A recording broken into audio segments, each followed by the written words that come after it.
Pessoal, no vídeo de hoje é mais um daqueles vídeos extras que eu trago para vocês todos os finais de semana. E como eu resolvi fazer essa semana dedicada a imposto de renda, tanto que na terça-feira sai um vídeo relacionado a imposto de fundos imobiliários e na quinta um complemento do vídeo. O vídeo de hoje é uma live que eu e o Wallace fizemos o ano passado sobre tributação nos investimentos. É uma super aula mostrando toda a parte de tributação dos investimentos. Não é declaração, tá, pessoal? É mais relacionado a que imposto que paga em tal tipo de investimento, no outro tipo de investimento, investimentos que são isentos de imposto. Então, é uma live bacana para já começar a aquecer para essa semana que vai ser dedicada a imposto de renda, tá, pessoal? Então, bora pro vídeo.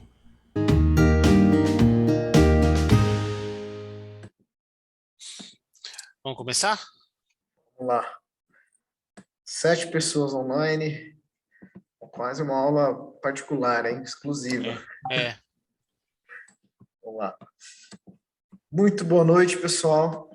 Boa noite. Vamos falar sobre tributação nos investimentos, né? Então, é um tema muito importante para a gente ficar atento, para não correr nenhum deslize, prestar atenção em algumas isenções, né? Em algumas pegadinhas, que no longo prazo é um ganho relevante, tá? Então, por isso que a gente levantou esse tópico e achou um tema bem pertinente, tá? Para vocês. Inclusive, acho que teve algumas pessoas que sugeriram esse tema também, não teve? Verdade, verdade. Teve uma prima Eu que não eu lembro vi quem foi, Vamos lá. Bom, falar um pouquinho de princípios tributários, tá? Tem que ter na lei, né? Não dá para inventar um tributo do nada. Tem que estar na lei, tá? E tem que ter capacidade contributiva do contribuinte, né? Então, é ser cobrado, de fato, no montante que o contribuinte se dispõe efetivamente, né? E retroatividade, né? Está vedada a cobrança de tributo sobre o fato gerador ocorrido antes do início da vigência da lei que instituiu o mesmo. Então, tem o prazo, determinada lei foi instituída no dia X, né? Não tem é basicamente retroativo, né? aquele negócio. Se a partir de amanhã vale uma lei que não é mais 10%, é 15% sobre um determinado imposto. Nada antes por exemplo, se a lei está instituída para começar amanhã, a validade amanhã, a partir de nada para antes vai poder retroagir, por exemplo, quem pagou 10 até amanhã não vai precisar pagar essa diferença de 5% para trás, né? É a partir do dia da instituição da lei. Perfeito. Isonomia ou igualdade, né? Se você está em determinada regime tributário ali do percentual, tem que ser igual para qualquer outra pessoa que esteja na mesma situação que você, tá? Não tem essa distinção. Imunidade e isenção, a gente vê alguns casos, né, que tem exclusão de crédito tributário para pessoas com necessidade especial e exoneração para igrejas, né? E o mais legal de todos, né, a competência. Olha quanta sopa de letrinhas o nosso sistema tributário tem, né? Hoje, especificamente, vamos falar mais de IR, Imposto de Renda, e IOF, né? Imposto sobre Operações Financeiras, competência da União, né? Mas a gente vê muito outros impostos, né, que são mais famosos, TCMD, ICMS, IPVA, são impostos estaduais, e os municipais, né, IPTU, ITBI, ISS, enfim. Veja que legal, né? Por conta de todo esse emaranhado de sopa de letrinhas, essas complicações, temos ali, estamos no top 3, né, do sistema tributário mais complexo do mundo. Não é isso, Eric? Inclusive, pessoal, não sei se vocês já tiveram oportunidade de assistir ou ouvir o podcast do Thiago que ele fez com o Roberto Justus, que é um podcast bem bacana, acho que vale a pena assistir. E dos momentos que o Roberto estava falando das empresas que ele é sócio, que ele faz parte do conselho de administração, ele tem uma empresa que é só para benefício tributário. Como é que funciona? A empresa, ela fecha o negócio com uma outra e investiga a empresa para descobrir benefícios tributários. Boa noite, Maria. Descobrir benefícios tributários. E ela não cobra nenhum. A cobrança que ela faz é em cima só do que ela consegue recuperar de imposto. Ela não cobra nada de. E assim, o que mais me deixou fantástico, até fui buscar essa informação para vocês verem, pessoal, o quanto essa questão tributária ela é complicada, ela é complexa.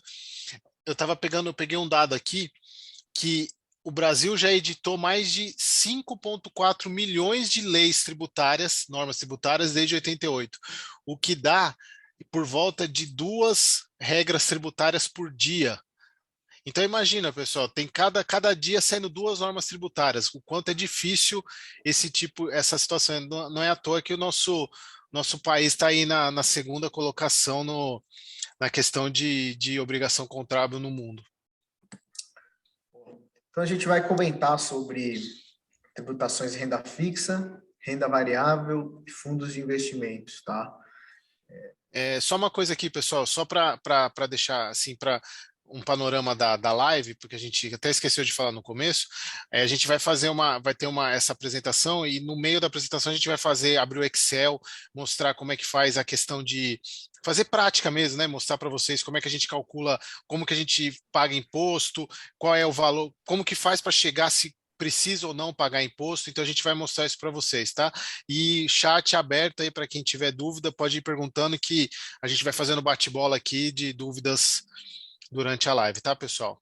Toca o bom dia aí, Wallace. Não vamos falar sobre previdência privada, né, que já foi feita uma masterclass, e no próximo dia 8 a gente vai ter um convidado mega especial para falar de investimentos no exterior, né? Então a gente vai deixar para fazer uma live exclusiva sobre tributação nos investimentos no exterior após essa live, tá? É uma personalidade bem famosa aí dentro do mercado financeiro, tá? Vocês vão gostar bastante, coloquem aí na agenda, dia 8, segunda-feira, às 20 horas, tá? Vou falar sobre investir no exterior. Show!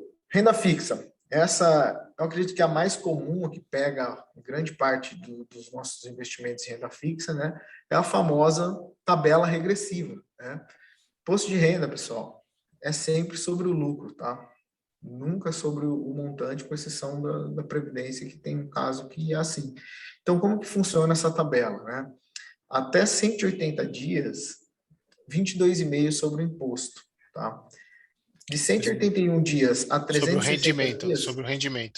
Sobre o rendimento. De 181 dias a 360 dias, 20%. Aí que está uma pegadinha, né? Quando a gente vê um título de renda fixa, inclusive hoje a gente já tem um dia para ficar marcado, né? Dia 18 fica marcado CDB de primeira linha, né? De bancos grandes com Basileia maravilhosa, pagando IPCA mais 8,4, né? Isso é muita coisa, né? E vencimento de 1 ano, qual a alíquota que entra? Vamos ver se vocês adivinham. Pode colocar aí no chat, pessoal. A alíquota de 1 ano.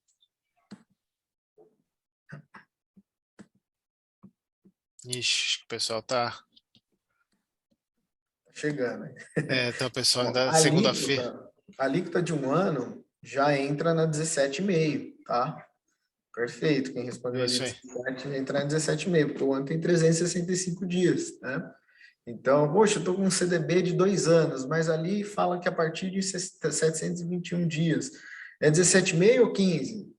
15%. Então, tem que prestar atenção nessa quantidade de dias, tá?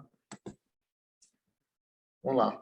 Títulos isentos para renda fixa, né? Isso vocês já também sabem, né?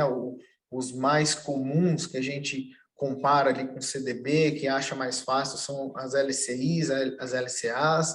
Já uma emissão bancária privada, a gente acha CRIs, CRAs, debêntures, né? Esses títulos, eles são isentos para a pessoa física. A poupança aí, que é um investimentos com muitas aspas, né? Porque eu sempre falo, eu não considero a poupança como investimento, né? É uma ferramenta de captação de recursos do banco, né? É uma ferramenta de insumo de matéria-prima para o banco, porque a gente tem títulos que mais seguros, né? Com um lastro bem mais interessante, que são os títulos públicos, e pagam mais, mesmo cobrando IR, pagam mais que a poupança, né? E para PJ é cobrado 22,5% do rendimento do trimestre, tá? E aqui, pessoal, é importante, é interessante vocês observarem que dificilmente vocês vão encontrar para o mesmo prazo de vencimento um CDB e uma LC ou LCA com a mesma rentabilidade, exatamente por causa dessa questão do imposto.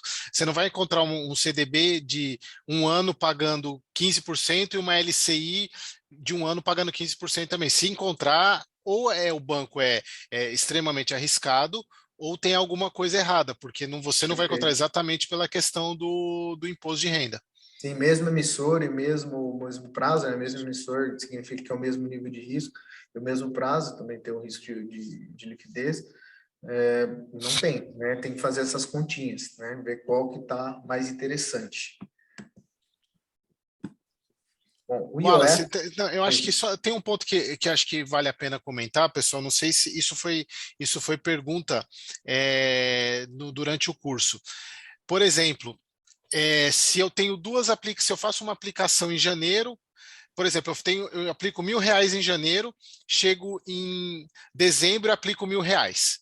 Aí, no ano seguinte, por exemplo, em janeiro, no ano seguinte, eu resolvo sacar R$ 1.000. Quanto que eu vou pagar de imposto, né? Porque a gente tem eu tive duas aplicações diferentes. E no ano seguinte não saquei tudo, eu saquei uma parte desse valor. Mesmo que eu tivesse sacado tudo, como é que a renda fixa funciona? Você sempre resgata do valor mais antigo. Então, o imposto que vai primeiro que ser entra, pago primeiro que sai, né?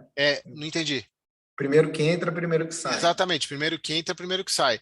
Então, você vai sempre pagar o imposto, o imposto que vai ser cobrado de você, né? Vai ser sempre em cima do valor mais antigo e assim por diante. Então, se você tiver, por exemplo, se você colocou R$ 2.000 em janeiro, R$ 1.000 em dezembro e resolver sacar todo o valor em janeiro, por exemplo, ele vai cobrar uma alíquota maior do rendimento dos R$ 1.000 primeiro, que você investiu em janeiro, minto, desculpa, uma alíquota menor, né? Dos R$ 1.000 que você investiu primeiro em janeiro, e depois uma alíquota menor dos outros 1.000 que você investiu em dezembro, por causa dessa questão que qualquer renda fixa, né, Wallace? O Exato, resgate é sempre da aplicação mais velha, né? exato. Exatamente por isso, né? Acho que esse é um dos únicos benefícios que o governo deixa para a gente, né? Deixar sacar, pelo menos deixar sacar da aplicação mais antiga, né? Exato, é verdade. E o IOF funciona assim, né? Ele só cobra nos primeiros 30 dias e é decrescente, né? Então, se você aplicar no mesmo dia, antes da Nubank fazer essa mudança, né, tinha o imposto de renda, né, de 22, por exemplo, você aplicou no dia 1 e foi resgatar no dia 2. Se você tomou 96% de IOF, mais os 22,5% de imposto de renda, né? Primeiro IR, depois IOF. Então, pelo menos 30 dias, você tem que deixar ali para zerar o IOF, né? Que é uma pena bem dura, né? Para quem É. deixa ali no curtíssimo prazo, né? Isso é importante, Wallace, porque tem algumas pessoas que falam sobre a questão da reserva de emergência, né, em deixar em título do Tesouro ou em CDB de liquidez diária. Isso vale para qualquer tipo de investimento de renda fixa. Então, Uhum. pessoal, dinheiro Com que você exceção vai desses isentos, né? isso, dinheiro que você vai deixar para menos de um mês, deixa na conta corrente, para não precisar pagar imposto. Aí, a partir do mês seguinte, ou se você acredita que não vai usar o dinheiro, aí você pode deixar o. Mas dinheiro de uso, menos de um mês, sempre deixa na conta corrente para não precisar pagar o IOF, né? Uhum. E a tabelinha ali é autoexplicativa, né? O primeiro dia é 96%, o segundo 93% e o quarto 90% e assim por diante. É sempre essa sequência: 3, 3, 4, 3, 3, 4, até zerar no 30º dia, tá? Bom, Tem algumas operações, tá? Que está no universo de renda variável, né? De balcão, são ajustes positivos de swap, utilizado para hedge, né? Utiliza derivativo do ativo objeto, das ações, de alguma posição de câmbio também. Box de 4 pontos, compra e venda de call e put, são opções. COI, certificado de operações estruturadas, a gente falou bastante de COI. É uma categoria bem suspeita, tá? Dependendo do COI, tem que analisar muito bem. O COI é uma aposta, né? E tem algumas proteções, parece ser interessante, mas no final das contas não é legal, e quem ganhou, na verdade, foi só a corretora e o assessor por ter te indicado ao COI, tá? Por experiência, não tem bons resultados o COI. Ah, mas é capital protegido. Você perde o teu custo-oportunidade, né? Às vezes passa 3 anos, 5 anos o COI e está com 0 de rentabilidade. Então, você deixou ali aquele investimento parado, né? Pagou uma baita comissão para o banco, pagou uma baita comissão para a corretora, para o assessor, e seu dinheiro ficou travado ali, sendo que tinha outras opções muito mais baratas, muito mais eficientes, com mais liquidez, para comparar com o COI. Então, cuidado com o COI, tá, gente? Eu Cuidado. acho que isso é interessante, né, Wallace? Porque acho que todo mundo aqui, o pessoal que já está aqui já há um tempo, que acompanha a gente, sabe que o Wallace é assessor de investimentos, inclusive é o meu assessor, né? E até a gente brinca com isso, que é uma das maneiras de você já validar o trabalho do assessor que você está entrando é, se ele te oferecer COI de cara, você já pode, não sei se pode dar adeus, mas já ficar com uns 2 pés atrás, né, Wallace? Exato, exato. É um ótimo sinal. O COI é um É, ótimo sinal. é. Tem outros produtos, né? FDIC perpétuos, né? Que a gente tem consegue visualizar quanto de comissão paga para o assessor, né? Então, se eu, na minha conta de assessor filtrar, eu vou saber qual que me dá mais comissão, tá? Tô abrindo meu jogo aqui com vocês, tá, pessoal? Então, fiquem espertos, né? Busquem opiniões, né, de investidores que não tenha conflito de interesse, né? Um curso, por exemplo, do Thiago Nigro, né? Alguém isento para te indicar os melhores ativos para te ajudar a você mesmo tomar suas decisões, não entregar na mão do assessor. O mais legal de tudo, né, é ter esse complemento, né, um assessor para te dar algumas sugestões e você ter o conhecimento pelo menos básico para saber filtrá-las, tá? Então, é a combinação perfeita, tá? Bom, o empréstimo também de aluguel, né? A gente faz ali na bolsa, né? Habilita ali a custódia remunerada como doador. Quando a gente habilita a custódia remunerada, que a gente presta para alguém as ações, o imposto é regressivo, igual de renda fixa, aquela tabelinha de 22,5% até 15%. Quando a gente está especulando, vai operar vendido, né? Que somos tomadores, a gente vende as ações sem tê-las, aí a alíquota é igual de ação, tá? A gente vai falar um pouquinho mais lá na frente, que é 15%. Bom, os títulos, tem títulos, pessoal, que pagam cupom semestral, tá? E esse cupom semestral como se fosse um dividendo semestral, tá? Para títulos de renda fixa, a gente fala cupom, porque antigamente, de fato, você recebia um cupom, como se fosse, como que chama? Vale, né? Que antigamente tinha, o ticket. Ticket. Exato, porque era um cupom de fato, e ficou esse nome, mas na verdade ele distribui ali, alguns com alguma amortização semestralmente, tá? Tem FDICs, né? Tem o Tesouro Pré-fixado, Tesouro PCA, tá, pessoal?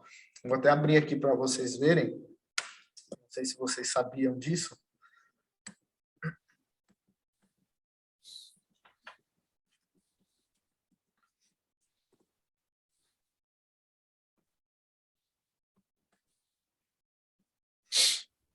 Compartilhar aqui novamente. Eu entrei no site do Tesouro Direto. Tá? Compartilhar os títulos e taxas. Está aparecendo aí para vocês? Está dando para ver? Ó, Assim. títulos e taxas. A gente tem ali o pré-fixado, né, que vai pagar tudo no final, né, no investimento, o principal mais juros no final. Claro que vai oscilar, a gente já sabe, somos alunos formados, que tem a marcação ao mercado no título pré-fixado. Porém, tem o Tesouro pré-fixado com juros semestrais, né? Mesmo caso, Tesouro PCA com juros semestrais, aqui embaixo, tá? Então, tem essa opção, tá? Para quem não Esse sabe, daí são títulos, pessoal, que em vez de ele do título do Tesouro pagar no final, né, todos os juros, ele vai te pagando semestralmente. Ele serve como uma aplicação para quem já quer ter renda, né, Wallace? Para ir já exato. tirando a renda sem precisar mexer no principal, né? Uhum. Voltar para a presentation. Bom, de renda fixa, a gente pegou um resumão ali de como que funciona as tributações de UF, que é isento ou não, né? Agora vamos falar de renda variável, né? A renda variável tem algumas regrinhas que a gente tem que ficar atento para não deixar o leão pegar, né? Então, se você aplicou qualquer investimento, você abriu lá o home broker, comprou qualquer coisinha, já te obriga a fazer o ajuste anual, né? Fazer o imposto de renda, tá? E se você teve lucro, e esse lucro, o lucro líquido dessa operação foi maior de R$ 10, você tem que emitir a DARF, né? Então, e o prazo para emitir essa DARF? Logo a gente vai entrar mais em detalhes, tá? De como emitir essa DARF, super tranquilo. O Eric vai falar um pouco mais, o Eric também é contador. Sempre no último dia útil do mês subsequente, né? Então, se a gente fez operação em junho, quando a gente for emitir a DARF, automaticamente vai ser o vencimento do último dia útil desse mês, que eu acho que é 29, se eu não me engano. Sempre no último dia útil do mês subsequente, tá? Esse Então, mês esse mês é 29. sim, finalizou em junho, tem até dia 29 para pagar a DARF, tá? Tem a regrinha ali das ações, que vocês já sabem, né? Só ações, tá? Só exclusivo para ações, para pessoa física. O volume de venda, tá? É principal mais lucro ou principal menos prejuízo, tá? É volume de venda, não é volume de lucro, né? Até R$ 20.000 por mês por CPF, tá? Para ações, tá, pessoal? ETF não entra, toma cuidado, que tem algumas ações que tem o final 11 também, que são as units, né, por achar que é algum ETF, eventualmente, né, e o ETF sempre paga, né, BDS, todas pagam, só ações que não, tá? O prejuízo pode ser compensado se for dentro do mesmo regime, né? Agora aqui a gente vai detalhar um pouquinho mais, né? Tem o day trade e o swing trade, né? O day trade é compra e venda do mesmo ativo no mesmo dia, ou venda e compra do mesmo ativo no mesmo dia. Você vai apurar o lucro, só que 1% já entra ali na nota da corretagem, já é retido na fonte. Depois tem que fazer as continhas para fazer o ajuste e pagar a DARF, tá? O mesmo caso para ações swing trade, né? Comprei hoje, vendi amanhã, ou qualquer outro dia que não seja o mesmo dia. Swing trade, né? Guardem esse termo. Mesma coisa, só que a alíquota é menor, de 15%, e a alíquota retida na fonte é bem menor, né? O que 0,005%. importa, é importante falar aqui também, Wallace, que essa alíquota na fonte é o que eles chamam de imposto dedo duro, né? Que é o imposto que informa para a Receita, principalmente no caso do day trade, que quando é 1%, a corretora ela lança lá na nota de corretagem que você fez o day trade. Então, e aí entra nessa questão do responsável, porque não é a corretora que vai fazer a retenção do imposto para você. É você que tem que, por lei, o dever é seu de fazer o lançamento da DARF e pagar. Só que ela informa para a Receita que você fez day trade. Então aí pode dar problema mais para frente se você não fizer e a Receita sabe que você fez, né? Mas, Com certeza. né? Pode faltar manpower, né, gente, para olhar ali algumas pequenas operações, né? Poxa, mas eu faço day trade com tão pouquinho de capital, apesar de eu não apoiar o day trade, tá? Bem polêmico. Mas se quiser, sabe, tem ali a informação, né? Fica salvo. Bom, foi o que a gente falou, né? Compra e venda no mesmo dia, 20%, day trade, operação do mesmo ativo em dias diferentes, ações e opções é 15%, aí tem o retido na fonte ali, o dedo duro. Fundos imobiliários, a gente teve uma masterclass com o Eric, né? Mas ganho de capital em fundo imobiliário é 20%, tá? Só os rendimentos, né, porque é o termo técnico para os proventos, os dividendos, que muita gente fala, o termo técnico para os fundos imobiliários são rendimentos, que é aquele que cai todo mês na nossa conta, isento de IR. BDRs, ETFs, futuros, não sendo day trade, também é 15%, tá? Então, só para reforçar ali, proventos, dividendos de ações, rendimentos de fundos imobiliários são isentos de imposto de renda para pessoa física. Já o juro sobre capital próprio é 15% na fonte, né? Isso. Bom, só uma observação, tá? A gente comentou ali de ETF, tem mais uma regrinha, né? O Brasil não é para amadores, né? Então a gente tem o ETF de renda variável e tem o ETF de renda fixa. Mais uma regrinha, mais uma tabelinha.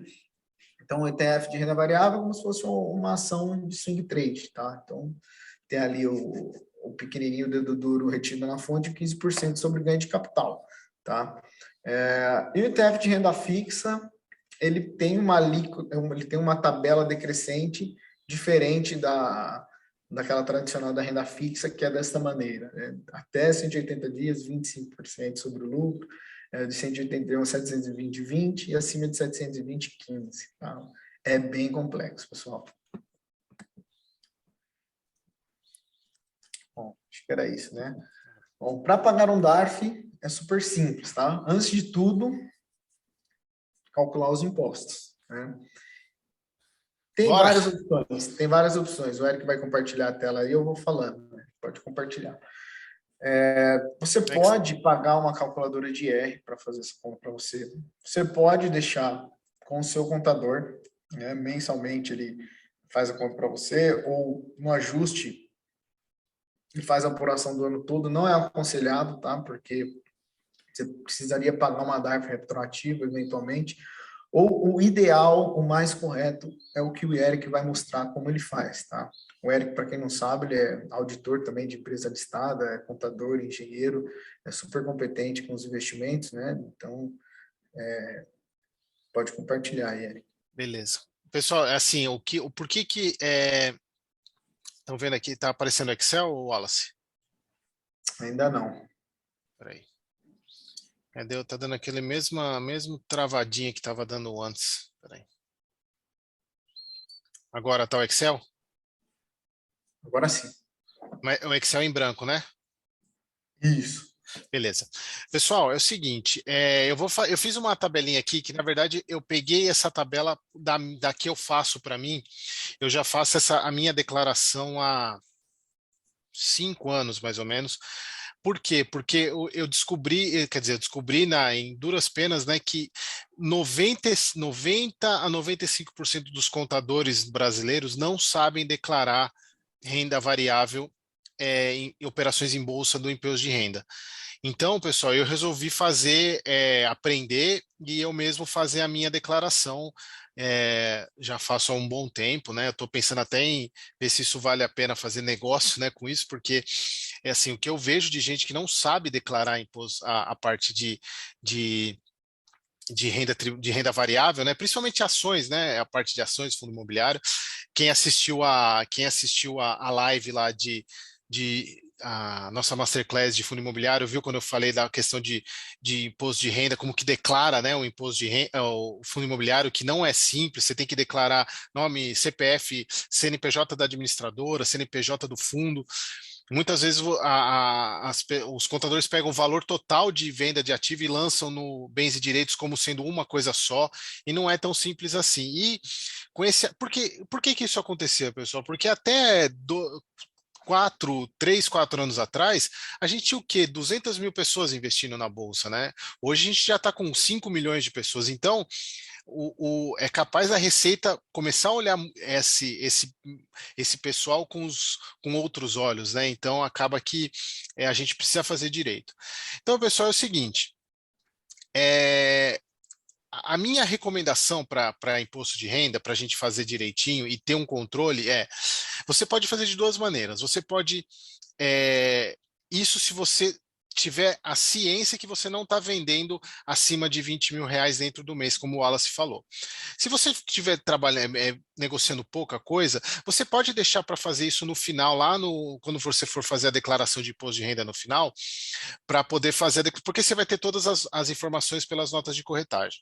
Mas eu gosto de fazer isso toda a operação que eu faço, eu vou lá, abro minha planilha e lanço.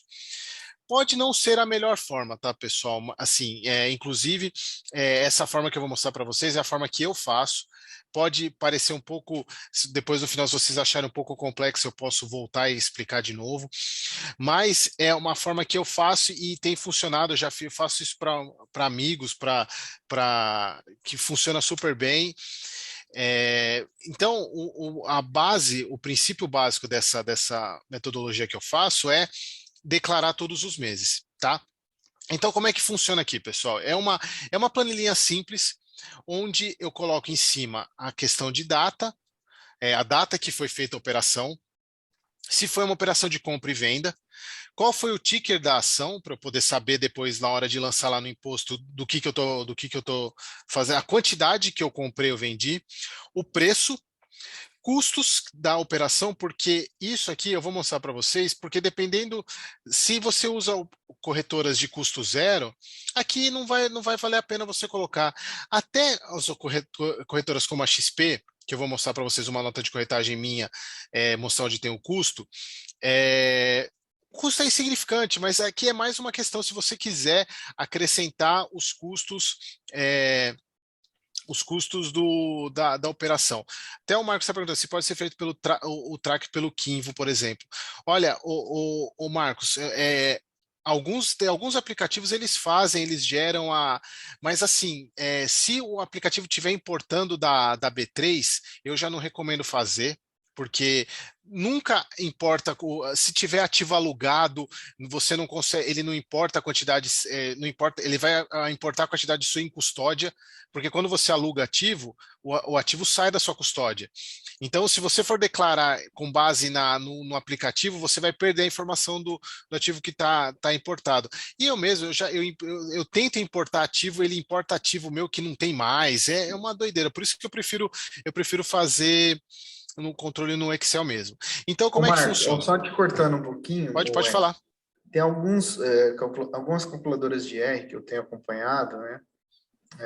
Eu vou passar aqui, são 3 que me veio à mente agora, que faz também esse trabalho, tá? Mas sempre tem que dar um double check, né? Pode haver alguma inconsistência e o meio mais confiável é esse que o Eric está fazendo, tá? Está sob o nosso controle. Acho que esse é o ponto que você está falando, é a questão de estar sob o nosso controle. Eu uso o Domo hoje também, é assim é o Domo, que também eu gosto muito dessa questão de ele já deixa o texto, acho que o MyProfit faz isso também, ele deixa o texto pronto para você copiar e colar o texto que vai aparecer na declaração. Mas os valores eu ainda sou um pouco cético em relação a isso, tá, pessoal? Eu ainda prefiro usar o bom e velho Excel para fazer o que o Wallace falou, fazer o double check. Bom, então, pessoal, vamos fazer o seguinte: qual que é a simulação que eu vou montar aqui com vocês? Vamos pensar em 2 meses de operação, sendo janeiro e fevereiro de 2022. Bom, vamos pensar o seguinte: lá no dia 10 de janeiro, depois a gente vai disponibilizar essa planilha para vocês, tá? Vamos lá, eu deixei aqui, eu comprei Itaúsa. Eu gosto de Itaúsa, então o Wallace é meu assessor e sabe que eu sou fã de Itaúsa.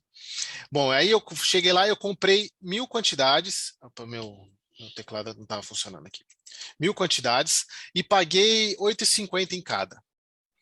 Aqui, pessoal, ele já está fazendo a conta de quanto que foi a minha ordem. Eu posso colocar um não custo. Deixa eu mostrar uma nota de corretagem aqui para vocês, só para vocês verem onde que vocês vão buscar essa informação. Deixa eu ver aqui. Nota de corretagem.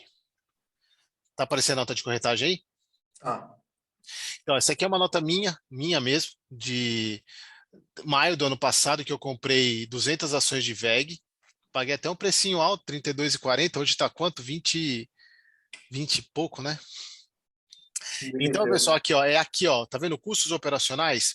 É esse valor aqui que você vai incluir ali no seu valor, porque a legislação te permite que você inclua os custos que você teve no seu total de investido, tá? No seu gasto, né? No que você investiu. Mas, pessoal, eu vou colocar como custo zero, porque a grande parte das pessoas do curso, inclusive que eu tenho visto, usam corretoras de taxa zero. E também, pessoal, o custo ali, você viu, é R$ 5. O que que vai, não vai aumentar em nada, vai aumentar em R$ 5 o custo, né? Então não vai, vamos usar zero aqui, mas se vocês quiserem, vocês podem usar esse custo. Bom, então tá, pessoal, eu cheguei lá em dia 15/1/2022, comprei mais 1.000 ações de Itaúsa. Só que eu paguei R$ 8,80, tá, pessoal? Por enquanto tá tranquilo, eu só tô comprando. Só que aí no dia 25/1/2022, eu vendi Itaúsa, eu vendi 500 Itaúsa. Eu achei que o preço a ação subiu, mas eu não queria me desfazer de toda a posição, vendi por R$ 10,50. Tá? Eu tive um total de venda de 5.550. E chegou no dia 28/1, eu vendi mais um pouquinho, que o preço ainda continuava bom, a Itaúsa estava subindo, Itaúsa estava subindo muito, vendi mais 500 por R$ 11. Aí eu cheguei aqui nesse montante no mês de janeiro. Então, pessoal, primeira coisa que eu faço, antes de qualquer coisa, eu preciso lançar aqui a minha posição, que essa aqui é a minha outra planilha, que essa aqui serve para eu descobrir o preço médio que eu tenho e vai ser a planilha que eu vou usar para lançar na minha declaração no final na declaração de ajuste do ano seguinte. Aqui, pessoal, eu vou falando aqui, pessoal, mas é o jeito que eu faço aqui, se cada um depois com a planilha pode fazer do jeito que quiser. Eu conheço essa coluna de tipo porque eu uso essa planilha tanto para ação quanto para fundo imobiliário, tá? Então aqui eu coloco, quando é FI, eu coloco o FI aqui, por exemplo, tá? Mas estamos falando só de ação. Bom, de que ticker eu estou falando? Eu estou falando de Itaúsa, vou só copiar aqui, né? Não preciso nem... Bom, quanto que eu comprei? O que que eu comprei? Vamos lá. Aqui eu tenho uma tabela de compra e venda. Vamos lá, eu comprei. Um jeito mais fácil também, quando a planilha fica grande, a primeira coisa que vocês podem fazer é o seguinte, é filtrar aqui, ó, por exemplo, vamos filtrar só o que eu comprei. Por isso que eu coloco o filtro ali em cima. Só com o que eu comprei. Vamos lá, eu comprei.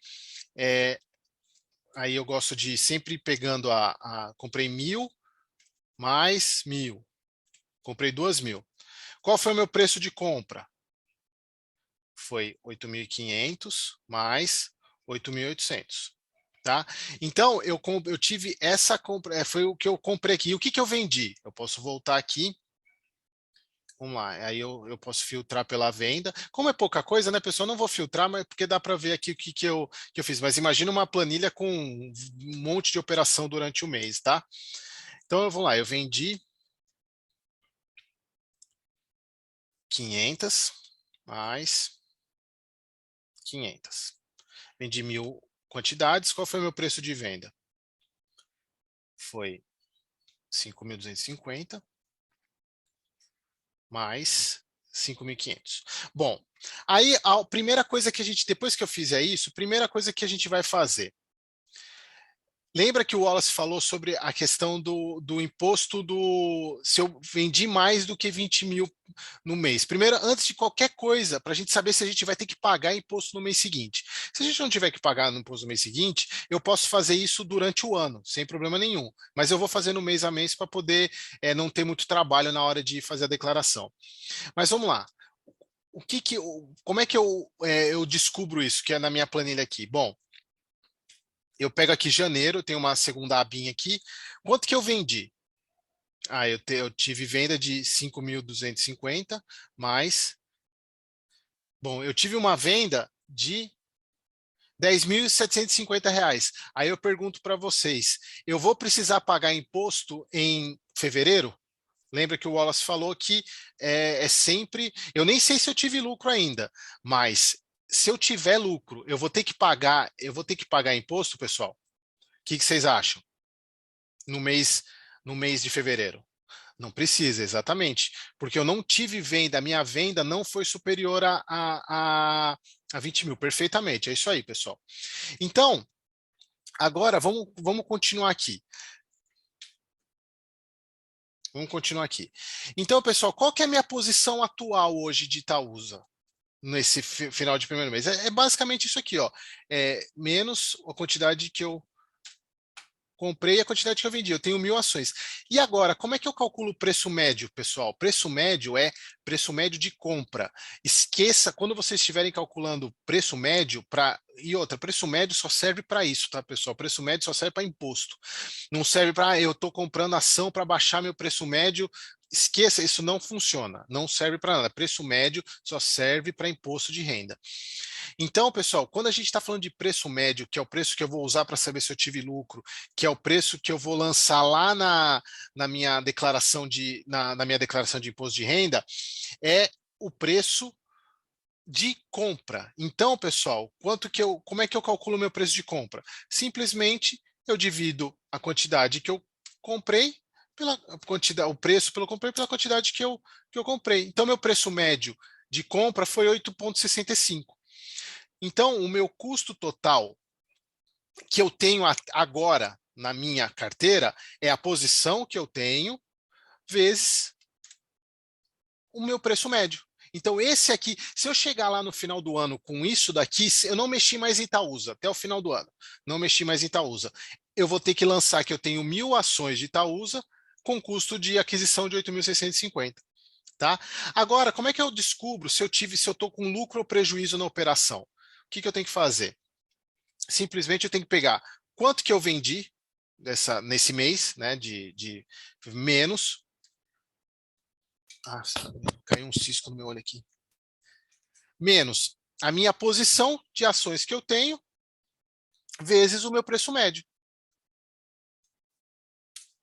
Ou seja, no mês de janeiro, eu tive um lucro de R$ 2.100, com base no que eu vendi e com base no meu preço médio de compra. Então, esse é o meu lucro. Como eu não tive nenhuma venda acima de 20 mil, continua como se nada tivesse acontecido. Eu toco o bonde para o mês seguinte. Agora, vamos lá. Vamos continuar no mês de fevereiro. Bom, deixa eu só melhorar aqui que tá. Vamos continuar no mês de fevereiro. No mês de fevereiro, lá no dia 15 Opa, não está saindo aqui. No dia 15 de fevereiro, pessoal, tá claro para vocês por enquanto? Tá confuso? O que vocês estão achando? Coloca aí no chat para mim, por favor. O que vocês estão achando? Tá claro por enquanto? Tá claro, beleza. Então, pessoal, então vamos lá. Eu continuei. Pessoal, aqui eu só vou falar de uma ação só, tá? Mas isso daqui vale para quantas ações vocês tiverem, mas o que eu estou fazendo para uma ação, vocês vão fazer para todas as ações que vocês têm na carteira. Por exemplo, lá no dia 15 de fevereiro de 2022, eu comprei mais Itaúsa. Tava bom o preço, comprei mais 1.000 ações a R$10,50. Tá? Isso aqui é uma suposição, eu estou fazendo para deixar bem explicadinho para vocês aqui, que são operações naturais de se fazer. Bom, no dia 16, no dia seguinte, eu resolvi comprar mais um pouquinho. Tá? Caiu um dinheirinho aí aí eu resolvi comprar mais. Comprei mais 1.000 ações. A R$10,50 de novo. Tá? Vamos manter o mesmo preço. Só que aí chegou no dia 20, a Itaúsa deu uma porrada para cima, coisa que é difícil, né? Porque a Itaúsa está indo de lado faz um bom tempo já, eu resolvi vender. Só que dessa vez eu resolvi vender 2.000 ações a um preço, porque subiu para R$11, deu R$22.000. Aí eu pergunto para vocês, eu vendi acima de 20 mil esse mês? Foi um soquinho, né? Não foi uma porrada, foi um soquinho. Foi um né? soquinho, né? Seria 14, 15. Exato. Então, primeira coisa, vamos descobrir se eu vendi acima de 20 mil. Bom, a gente pode fazer aqui, ó. Eu filtro por fevereiro. Como não tem muita operação, pessoal, eu não vou filtrar por compra e venda. Eu tive uma venda só de 22 mil. Aí eu pergunto para vocês, se eu tive lucro, pessoal, eu vou ter que pagar imposto ou não? E agora? Agora tá fácil também, né? Depois dessa explicação que o Wallace deu, vai ficar fácil responder essa, né? Se tem que pagar imposto ou não. Tem que pagar, né, pessoal? Acima de eu vendi, não interessa o quanto eu tive de lucro. Lembra, pessoal, isso aqui é fundamental, que gera muita confusão. Não é se eu tive lucro acima de 20 mil, se eu vendi 20 mil e 1 centavo, e desses 20 mil e um centavo, 20 mil foram lucro, eu vou pagar imposto sobre 20 mil. Tá? Porque passou de 20 mil reais, não importa o lucro, você vai pagar o lucro sobre o imposto. Bom, e aí, o quanto que eu tenho que pagar, pessoal? Aí que entra a questão. A gente tem que voltar lá na nossa planilha e vamos continuar alimentando ela. Bom, quanto que eu comprei? Eu comprei mais ação aqui. Eu comprei mais ação. Comprei mais 1.000 aqui e mais... Opa, acho que eu coloquei o sinal errado aqui. É mais 1.000 e mais 1.000. Então agora eu tenho 4.000 ações, aí agora é só eu somar com os meus valores de compra também. Com o tempo, pessoal, vocês vão pegando mais prática disso aqui, aí fica muito mais fácil a fazer essa planilha, tá? Meu valor chegou a 30.800 de compra. Aí, pessoal, é só eu lançar agora o quanto que eu vendi no mês de fevereiro. Vendi 22 mil. Olha o que aconteceu. Eita, o que eu fiz aqui?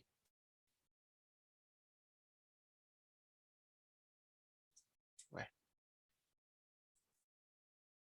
Mais 22 mil. Opa. O que eu fiz de errado aqui? Peraí. Quem sabe faz ao vivo, né? Ah, não, eu tô somando preço na quantidade, né? Aí também não dá, né, pessoal? Eu tenho que colocar a quantidade e a venda. E quanto que eu vendi. E por um milagre, olha o que vai acontecer aqui, pessoal. Ai, o que está acontecendo aqui? Eu somei de novo no lugar errado, é isso mesmo?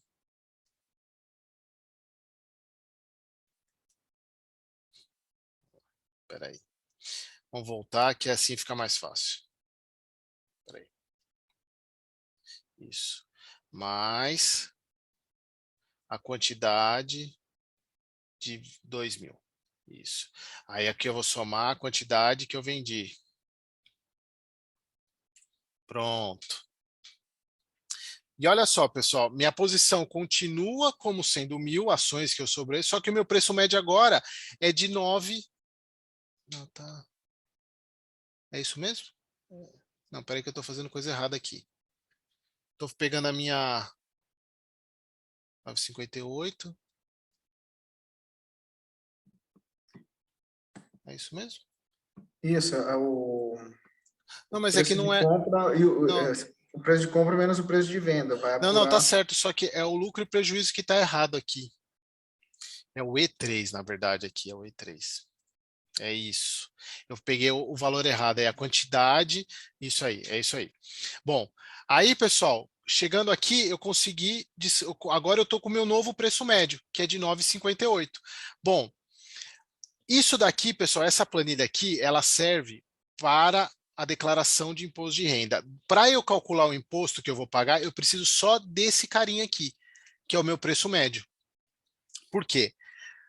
Eu vendi quantas ações? Eu vendi 2.000. Mas como é que eu sei se eu tive lucro ou não? Só eu pegar aqui a quantidade de ações que eu vendi vezes o meu preço médio. 19.150. Agora eu vou descobrir quanto que eu tive de lucro na operação. Eu pego o valor que eu vendi menos o meu custo de aquisição, com base no meu preço médio, 2.850. E aí quanto que eu tenho que pagar de imposto? É esse valor vezes 15%. R$ 427. Esse é o valor que eu vou ter que gerar minha DARF para pagar lá no último dia útil de março. Então, pessoal, vocês conseguiram entender aqui, o custo total, o meu lucro prejuízo vai ser sempre o meu preço que eu vendi né, o meu preço de venda, vezes, subtraio, né, a quantidade que eu tenho, que vendi, vezes o meu preço médio. Esse daqui é o lucro, prejuízo que eu estou tendo até o momento, porque lembra, pessoal, isso daqui está considerando janeiro e fevereiro, tá? Agora, o que eu vou ter que pagar de imposto não é só sobre o lucro que eu estou tendo dos 2 meses, é só o lucro de fevereiro. Então, para aqui eu só preciso do meu preço médio para eu poder chegar nessa conta aqui e descobrir o imposto que eu tenho a pagar. Tá? Uhum. Pessoal, ficou claro? Eu sei que ficou um pouquinho confuso agora no final, que eu errei algumas contas ali. É, o Edilson segue exatamente o mesmo raciocínio, só que aqui, em vez de ser 20, 15, vai ser 20%. E no caso aqui, eu vou ter que, no caso de janeiro, eu vou ter que voltar lá e calcular o lucro, porque não tem isenção. Então, aqui nesse lucro de janeiro, eu já também teria que ter pago os 20%. Tá? Eric, Porque não tem isenção. só recapitulando, né, algo que é muito, muito, muito importante. É importante a gente fazer esse acompanhamento até para compensar prejuízo, né? Perfeito. Então, a gente tem, o que vocês têm que ter em mente? São três contas contábeis, tá? Tem eventualmente ter três planilhinhas dessas. Uma para day trade, se você não faz day trade, já exclui, né? Outra para ações, né? Qualquer ativo de bolsa, exceto fundos imobiliários, né? Então, você eventualmente ali no mês de janeiro, ao invés de a gente ter Então, R$ 2.100 aqui de lucro, tiver prejuízo, dá para abater esses R$ 2.100 do é, lucro de fevereiro e pagar menos imposto. eu não quis mostrar isso, mas aqui é interessante também, pessoal, porque, por exemplo, janeiro, eu posso, aqui nas minhas vendas mensais, ó, eu vendi 1.000 ações, vamos pegar, eu vendi 1.000 ações, é que eu não tenho mais o preço médio de janeiro, porque eu já alterei lá, mas 865. vai, 865. Olha só, esse aqui é o meu valor. Deixa eu Seu colocar custo de aqui. aquisição. Não, só vou formatar aqui para ficar legal. Então, esse aqui. Então, nesse caso, pessoal, eu tive lucro no mês de janeiro. Eu tive lucro no mês de janeiro de R$ 2.100, só que eu não tenho que pagar imposto. Mas vamos supor o seguinte, pessoal, vamos supor que em vez de eu ter tido lucro em janeiro, eu tenha vendido e aqui eu tenha tido um Fosse o prejuízo de contrário, né? R$ 1.000. Aí, o que ia acontecer? Em vez de eu pagar um imposto sobre 2.850, eu teria que fazer o seguinte: era simplesmente, eu teria que. Aí vocês vão ter que trabalhar aqui na questão manual, né? Aí pode ser. Eu vou colocar mais aqui, porque senão ele já está como negativo ali. Então, ó, tá vendo? Eu só subtraí o meu lucro do anterior, ó, como o meu imposto baixou. Porque eu usei o lucro, o prejuízo do anterior para poder abater. Então é importante vocês, mês a mês, sempre colocarem o valor de lucro e prejuízo nessa planilha, entenderam? Pode falar aí, Wallace. Okay. Não, era isso. Acho que... Vou voltar para o slide. Pessoal, ficou claro como a explicação? Isso tem a planilha que você pode fazer com. Deixa eu ter uma pergunta aqui, ó, da Denise. Se eu não tiver feito nada de 20 mil durante o ano, eu posso colocar lá no programa de IR conforme a corretora fornece? Pode colocar. É porque é o seguinte, você vai ter que lançar. O problema é que é o seguinte, Denise.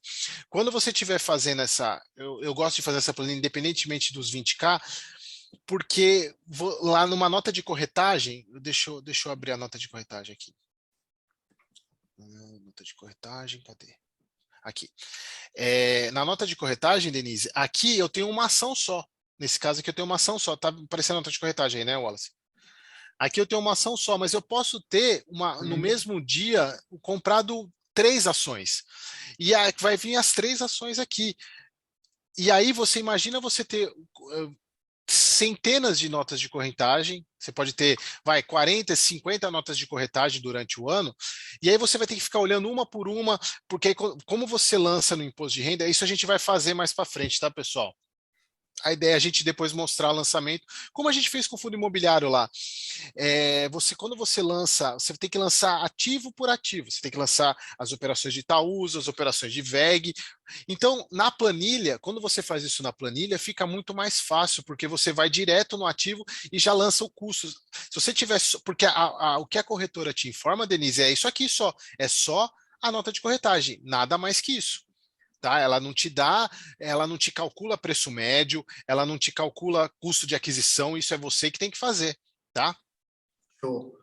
Só, vamos dar um intervalinho de 5 minutinhos, aí a Vamos. gente volta, vai mostrar para vocês na prática como emitir a DARF, tá?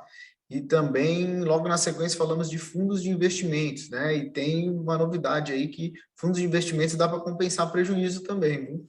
Então, Tá, só para fica antes de sair todo aqui, mundo. que falta 2 minutinhos para as 9, só para responder essa pergunta do Wagner, ó. Toda compra de ativo gera automaticamente uma nota de corretagem? Sim, gera uma toda operação que você fizer na bolsa no dia seguinte gera a nota de corretagem da operação do dia anterior. Chega no Nesse seu mo- e-mail, normalmente, Isso, tá? ou no seu e-mail ou você pode buscar lá na corretora.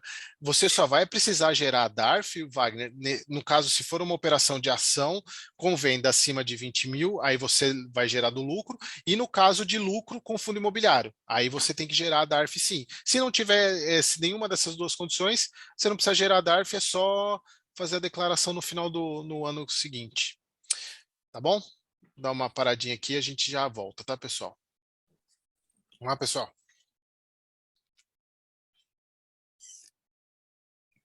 Cadê o Wallace? Voltou. Lá, estamos de volta. Tá acabando, pessoal. Hoje a Então, live 5 não ia ser muito minutinhos, demorada, não. suficiente, né? Para tomar uma água no banheiro. Vamos voltar aqui na apresentação. Voltou a apresentação. Bom, como o Eric já nos ensinou a calcular os impostos, né? Dando exemplo de Itaúsa. Agora é fácil, né? É só acessar o site da Cicalc, da Receita, né? Vai perguntar ali pessoa física, pessoa jurídica, estrangeiro, colocar o CPF, data de nascimento, confirmar aqui o CAPTCHA, né? E depois vai perguntar o código, né? A gente vai colocar 6015-6015, como está escrito aqui em cima, tá? A gente vai precisar informar o período da apuração, no caso, o Eric utilizou o exemplo de janeiro, né? Que eu estou considerando como se fosse o mês passado, e a data de É vencimento... fevereiro. O mês de apuração para pagamento é fevereiro. Naquele exemplo lá. Sim, mas o período é janeiro, né? Não, o período é fevereiro para pagamento em março. Ah, tá. Certo. Então, aqui no caso, foi em junho para pagar até final de julho, né? Então, sempre no último dia útil do mês subsequente. Aí o 427 a gente preenche aqui, tá? Onde coloquei R$ 1.000, coloquei um valor aleatório redondo, né? Então, os pontos de atenção, né? Vou colocar o período de apuração, é sempre MMAAA, né? Mês e ano. O código é 6015 e o valor do principal aqui não pode ser menos que R$ 10, tá? Então, tem essas questõezinhas. Calcular, vai aparecer uma linha aqui embaixo, você vai clicar e vai emitir a DARF já. Isso que o Wallace falou é importante, pessoal. Se o valor for menor que R$ 10, não significa que, por exemplo, deu R$ 9, não significa que você não vai pagar esses R$ 9, não, viu, pessoal? Você, na próxima vez que você for gerar o imposto, você tem que somar esses 9 na conta para poder gerar na DARF, tá? Não se esqueçam disso. Sim. Bom, vamos falar sobre os fundos de investimentos, né? Fundos de investimentos tem o famigerado come cotas, né? Que é mais um tipo de tributação que é antecipada, tá? Então, o que acontece? Sempre no mês de maio, último dia útil do mês de maio e último dia útil do mês de novembro, né? O governo vai lá, poxa vida, você tá com sua reserva aí na reserva de emergência no Trend DI, que não tem vencimento, né? Você pode ficar uma eternidade, diferente da renda fixa, vai ficar aí 50 anos sem pagar imposto, né? Só vai pagar quando for resgatar. Nada disso, vou antecipar essa cobrança de imposto, né? Então, o governo faz isso. Nesse caso, o 3D é um fundo de longo prazo, tá? Eu vou explicar quais as diferenças de curto prazo e longo prazo no slide seguinte, né? Então, ele come cotas, né? E esses 15% da rentabilidade em formas de cotas. É como se ele tivesse sacado ali do valor principal, tá? Então, ele come essa representatividade em reais, né? Só que em forma de cotas, tá? Você perde um pedacinho das suas cotas para o governo, tá? Então, a cada 1.000 cotas, né, dali mais ou menos 150 cotas do lucro vai para o governo, né? 1.000 cotas, né? Não vou fazer essa conta aqui que eu vou errar, mas se vocês entenderem, a gente coloca ali, né, como que funciona no dia da cobrança do Come Cotas. Você vai ver que a rentabilidade vai estar ali numa crescente e logo o principal vai estar numa reta, né, numa linha. E quando tem o Come Cotas, tem um vínculo, né, dessas cotas que o governo antecipa, e a rentabilidade também faz esse vínculo. Então, é triste, mas acontece, né? Como fugir do Come Cotas? Investindo em fundos que não têm Come Cotas, né? Então, fundos de ações, previdência, ETFs e fundos imobiliários, são fundos negociados em bolsas. Qualquer outro fundo de investimento tem antecipação do IR chamado Come Cotas, tá? Aí, se é 20% ou 15%, vamos ver agora. Bom, nos fundos de investimento, basicamente, para fins tributários, existem 3 tipos, tá? Renda fixa a curto prazo, renda fixa a longo prazo e fundo de ações, tá? Eu diria que seria mais fundos de renda variável, um nome, acredito que mais abrangente, porque tem fundos que são multimercados, que tem a estratégia long bias, que a gente já conversou isso em lives passadas, que ele entra no regime de fundo de ações, tá? Um pouquinho confuso, mas vocês vão entender. Então, o fundo de renda fixa de curto prazo, a tabela regressiva dele é diferente da tabela regressiva de renda fixa, né? Então, ele só tem ou antes ou depois de 6 meses, né? Então, você paga mais imposto, porque ali o mínimo que você vai pagar é 20%, enquanto na outra tabela mais tradicional é 15%, tá? Só que ponto positivo, esse fundo pouco se encontra no mercado, tá? Eu, particularmente, não conheço fundo em corretoras que seja de curto prazo, né? Porque, veja bem, prazo médio igual ou inferior a 365 dias, né? O trend DI, que é o que a gente tem mais de conservador ali nos fundos, né? Que é risco praticamente zero, que 95% são LFT, né? Tesouro Selic, títulos públicos, já passa esses 365 dias, né? Porque o Tesouro Selic, qual que a gente tem agora? 2025, 2027, mais de 365 dias. Então, o trend DI é considerado um fundo de longo prazo, tá? E já o de longo prazo, ele entra na tabelinha tradicional, tá? Eu vou mostrar para vocês, procurei justamente por causa da live, mas nunca vi nenhum fundo de curto prazo, eu descobri que tem um fundo de curto prazo do Bradesco, né? Então, como que a gente sabe se é um fundo de curto prazo ou um fundo de longo prazo? Como? Vamos ver se o chat responde.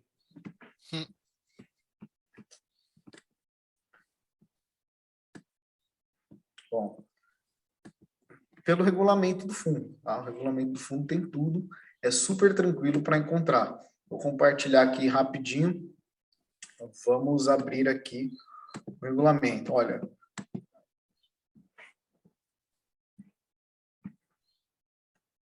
apareceu aqui o Bradesco? Sim. Uhum. Ó, Bradesco, FIC, renda fixa, curto prazo. Fundo baixo nível de risco. Vamos lá. Regulamento, dá para ver aqui, né? Ele tem uma aplicação de R$500 e pode movimentar R$100. Regulamento do Bradesco. Vamos ver onde que fala se... Já estava no título, né? Já contou, mas está aqui, ó, na primeira página. Fundo de investimento em cotas de fundo de investimento, renda fixa, curto prazo, tá? Certo? Então, ele tem essa alíquota maior. Qual que é a vantagem? Nenhuma. E olha só que interessante, vamos abrir aqui a rentabilidade desse fundo do Bradesco, tá?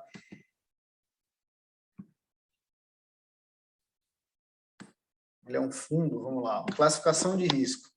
Podemos dizer que é equivalente ao trend DI, ó. Ele é 0,5 de 5, então ele é o mais baixo risco que existe, tá? Rentabilidade que acompanha o CDI, investidor em geral, né? Nenhuma especificação. benchmark CDI, composição. Aqui, ó, compromissadas, títulos públicos e um pouquinho de outros. Agora vamos ver quanto que rendeu, né?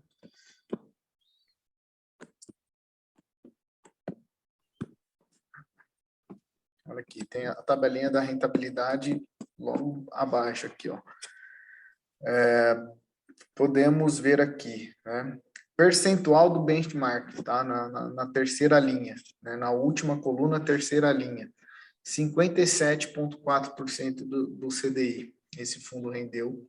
Que maravilha, né? Isso líquido da taxa de administração, que é uma bagatela de 1,5%. Tá aqui, ó.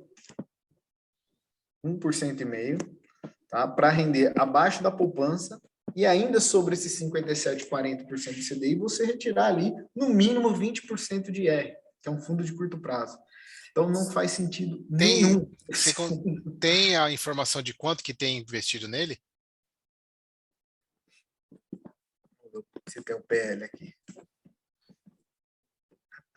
Que a gente fala, tira o sarro, mas aí vai ver, é uma cacetada de... Ah, o PL ali, ó. Aqui, ó. Aqui, ó, naquele gráfico ali, ó. Ah, tá. PL ali, ó. Ele caiu bastante, mas... Ah, não, é porcentagem do PL, né? Sim. Deixa eu ver se tem em algum outro documento. Ah, beleza, mas é só pra gente... Porque a gente fala, mas o pessoal fala que o fundo é ruim, mas vai ver, tem uma cacetada de dinheiro investido no fundo, né?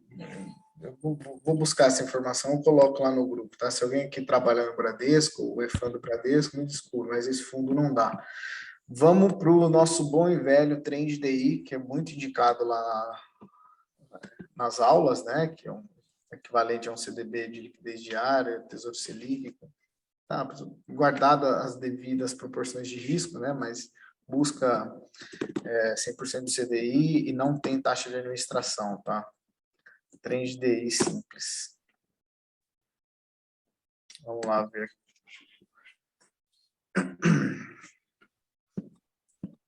Vamos ver o que achamos. Rentabilidade, vamos ver se aparece aqui. Características. Regulamento do Trend DI, aqui no cantinho direito. Ó. Vamos abrir. Vamos ver onde que ele fala.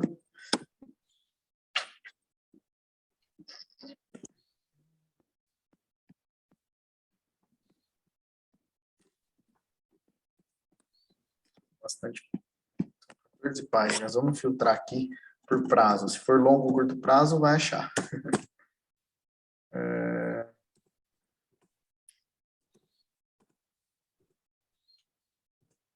Ele colocou prazo lá indeterminado.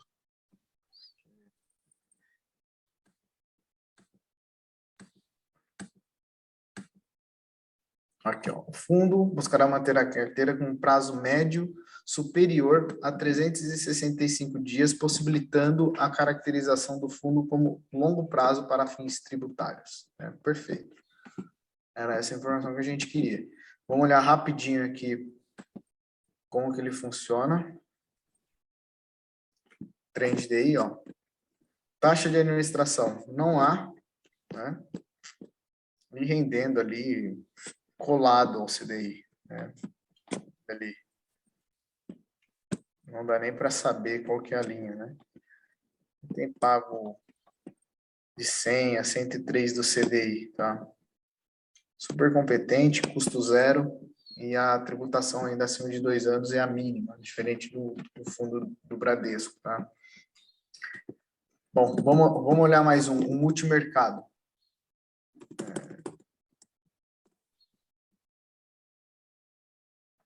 Multimercado da Vinland. Que renda fixa, tá? Vou pegar um de baixo risco.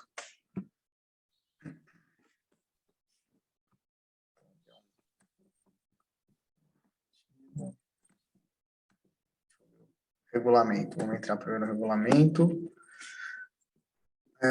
Aqui, ó. Vinland, renda fixa. longo prazo, né? Então, no regulamento do fundo, você sabe como que vai ser a forma de tributação dele, tá?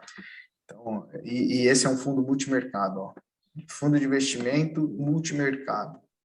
Então, tem fundo multimercado, que ele pode ser longo prazo, né? E ele pode ser renda variável também. Só que é a mesma alíquota, a alíquota mínima é a mesma, só que eles estão em regimes tributários diferentes. Então, o multimercado longo prazo, ele vai compensar com os fundos de longo prazo e o multimercado renda variável vai compensar com fundos de ações, né? Com alíquota fixa de 15%, que eu vou mostrar agora. Vocês vão entender. Bom, então a gente falou de fundos de renda fixa. Voltou o slide, né? Voltou.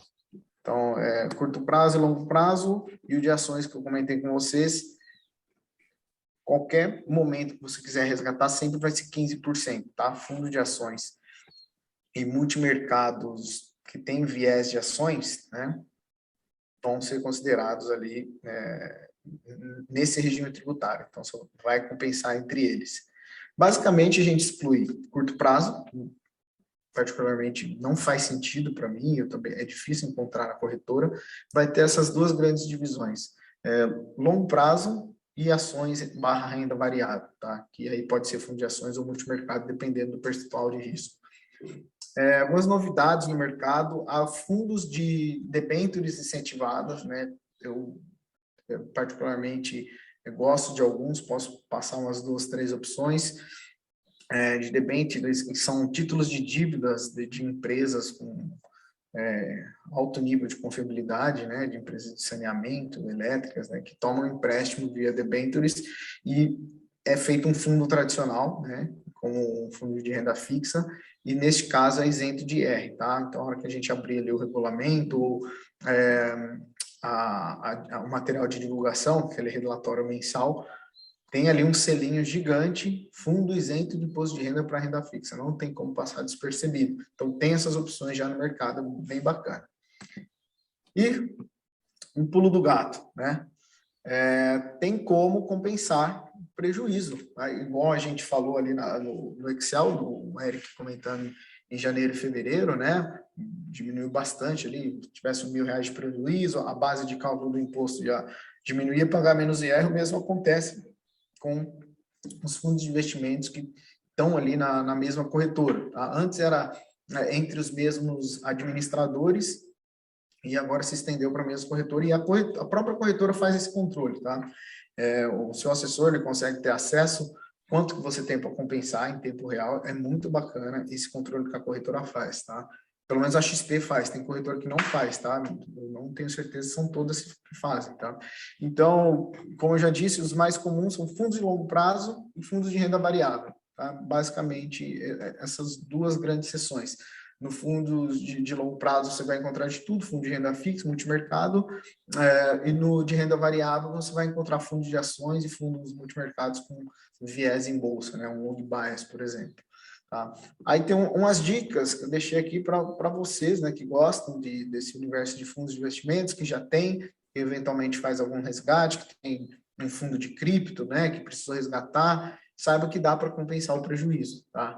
Então, dá uma perguntadinha na sua corretora, né, ou no banco, se você investe em algum fundo, se eles têm esse controle de perdas para poder compensar, né? Ou faça você mesmo o registro, né? Quando você aplicar naquele fundo, veja a data de cotização, se é D+1, D+2, na hora que entrar o investimento na corretora, coloca lá o valor que você colocou, a quantidade de cotas, essas informações, quando resgatou também, se teve prejuízo, se teve lucro, isso vai te auxiliar muito, né, em eventuais inconstâncias para você assegurar seu direito, né? Então, essa é a dica, tá? É muito bacana isso em fundos de investimentos. Antes era um pouquinho injusto. Poxa, nas ações eu tenho a possibilidade de compensar o prejuízo, né? Vendi no prejuízo lá atrás e depois eu tive um lucro, diminuiu a base de cálculo, até mesmo zerei.